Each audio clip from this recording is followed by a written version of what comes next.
On est très respectueux, alors cependant, il est là. Il est parti avec votre fils. Il est où, mon fils? Il est parti avec votre fils. Votre fille. On ne sait pas de quoi vous nous parlez, nous on parle juste de ça. Arrête de me dire que tu sais pas de quoi tu parles. Tout commence par cet appel inquiétant. Une madame qui est en colère, soi-disant, enfin qui est en train de péter les câbles.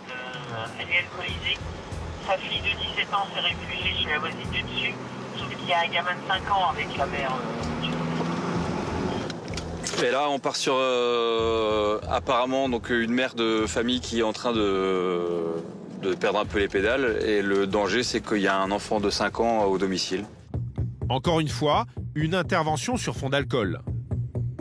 Les gendarmes arrivent dans ce quartier populaire. Il y a un immeuble là, c'est allumé là-haut. Manu et ses collègues sont accueillis par la fille de la femme alcoolisée. Inquiète, l'adolescente s'est réfugiée chez sa voisine. Bonsoir. Alors c'est où que ça se passe? C'est ici? Oui, c'est là. D'accord, c'est votre maman? Oui. Qu'est-ce qui se passe alors? C'est pas boire en fait, tout simplement. Ouais. Et ça se passe depuis longtemps. Ouais. Chaque fois qu'elle boit, elle pète un câble. Ok, est-ce que la gendarmerie est déjà intervenue? Oh oui. Ouais. Donc votre maman, elle est connue? Oui. Elle est suivie médicalement? À chaque fois qu'elle est suivie, elle suit les traitements. Ouais.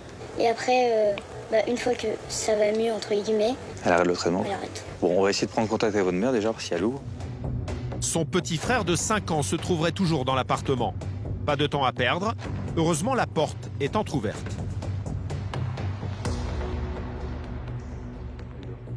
Madame? Bonjour, c'est la gendarmerie. Non. Si, c'est la gendarmerie, madame. Vous pouvez vous lever, s'il vous plaît, on va discuter. La mère des enfants s'est endormie. Et elle fait aux gendarmes des déclarations étonnantes. Elle serait la victime dans cette histoire. Moi, je voudrais savoir le problème de ce soir. Mais le problème ce soir, c'est que là, ma fille me tape dessus. D'accord. Là, ce soir, elle vous a tapé dessus. Elle m'a tapé dessus ce soir. Ce soir, vous avez des marques quelque part? Ah, mais... Non, c'est une question, madame, c'est une question. Des propos peu crédibles.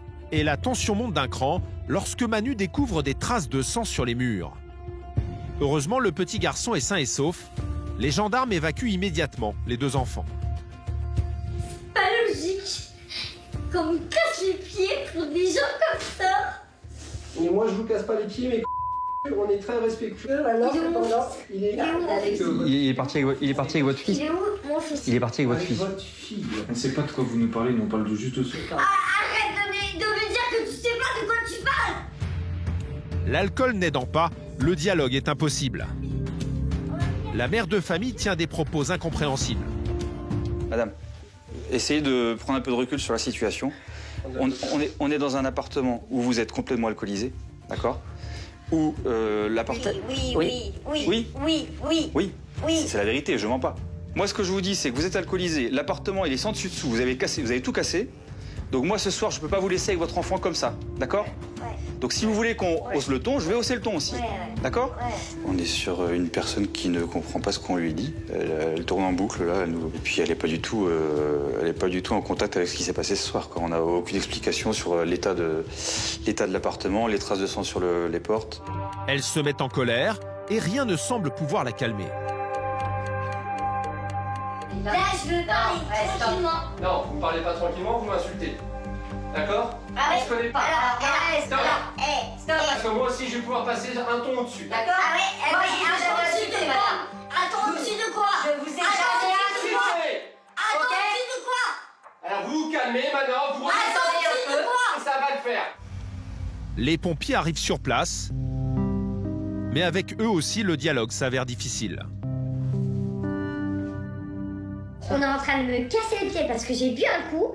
Alors oui, je suis alcoolisée. Oui, j'ai bu un coup. Vous êtes pas bien, madame, là? En fait, non mais je me sens agressée en fait. Non, on vous agresse pas, on est correct avec vous, madame. Oui, sauf que... Mais je comprends bien. Et la situation est compliquée, on comprend bien, mais... Moi, je suis complètement aussi perdue. Mais oui, mais c'est pour ça que les pompiers sont là, madame. C'est pour ça que les pompiers sont là. C'est clair que je peux pas vous laisser là, à domicile. Oui, si. Mais non. Bah si. L'un des pompiers tente de lui faire accepter l'idée de les suivre jusqu'à l'hôpital. Donc moi je vous explique. C'est soit vous venez avec nous, tranquillement, de votre plein gré. Mais je connais le système. Hein. Alors, vous voyez. Soit tu vas faire quoi en fait? Tu vas appeler l'hôpital et camisole de force, soit me foutre une piqûre et aller. C'est pas le but. C'est pas le but, madame. Non, mais c'est quand la dernière fois que vous avez été à l'hôpital? Il y a 15 jours. Il y a 15 jours. Et comment ça s'est passé il y a 15 jours? Bah, la camisole de force. Voilà. Mais du coup, pourquoi ils vous ont mis la camisole de force? Parce que j'ai pas des amis. Voilà. La situation se complique. Manu redoute de devoir utiliser la force. Donc on va encore essayer de négocier jusqu'au bout, et puis si c'est pas possible, ben, on la forcera. Son caractère en ce moment, c'est en dents de scie, donc si on arrive à l'amener au moment où elle est en bas, il n'y a pas de souci, et puis si ça monte, ben, il y aura des soucis. Donc on va essayer d'être au bon timing.